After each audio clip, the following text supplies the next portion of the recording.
Part of the problem is the intelligence infrastructure of the United States during the monopoly is extremely weak and fragmented. In September 1945, Truman, by executive order, abolishes the Office of Strategic Services, which was the then standing intelligence agency.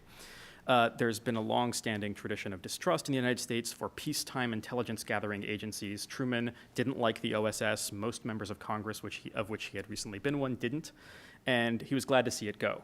That's September 1945. Central Intelligence Agency is established in September 1947.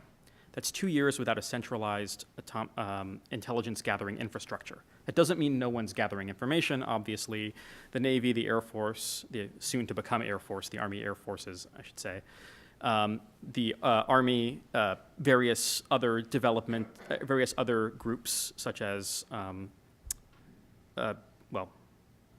there's the State Department and so on, have their own intelligence groups that gather information, but there's no correlation of them. And so in the end, when the CIA is formed, it's a fledgling organization which doesn't have the capacity to process all of this information and produce predictions right away, which is not surprising. But that's 2 years without concrete advice about a matter like this.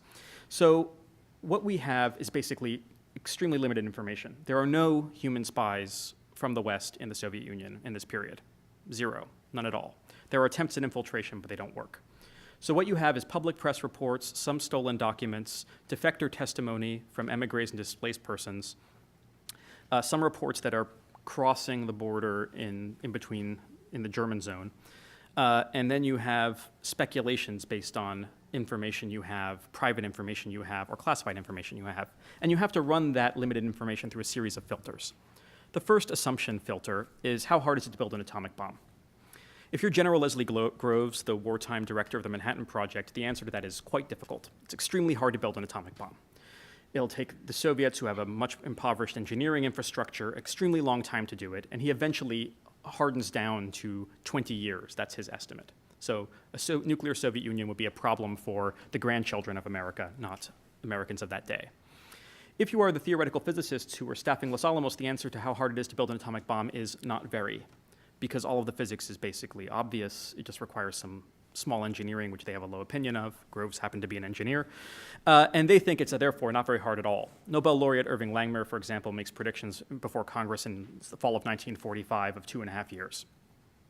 And so depending on your assumption about the difficulty of building a bomb, you come up with a different number. At the same another assumption is how smart do you think the Soviets are? Military officials and diplomats tend to think the answer is not smart at all. That's partially based on private information of whom they interacted with during the war, so they have a sense that these people are lunkheads who have no physical training whatsoever. Therefore, high number. The physicists, again, have a great deal of experience with people like Lev Landau, Vladimir Fock, Igor Tamm, who are world-class, extremely gifted physicists, and therefore think that the infrastructure in the Soviet Union is just fine. They're quite smart. It won't take very long at all. And again, the numbers tend to congeal around 5 years. Third assumption, when did they start? I mean, you can say 5 years, that's a perfectly good estimate, but from when? No one has any idea in this period when the Soviet Union started making a bomb. The Soviet Union, in fact, started making a bomb 3 different times. They started making one in 1940, they started making it again in 1943, and they started making it in earnest in 1945. But no one knew that at the time. Fourth assumption, how rare is uranium? Again, no one knows. General Groves managed late in the war in his Murray Hill area project. All Manhattan Project code names have some New York geography involved in the coding.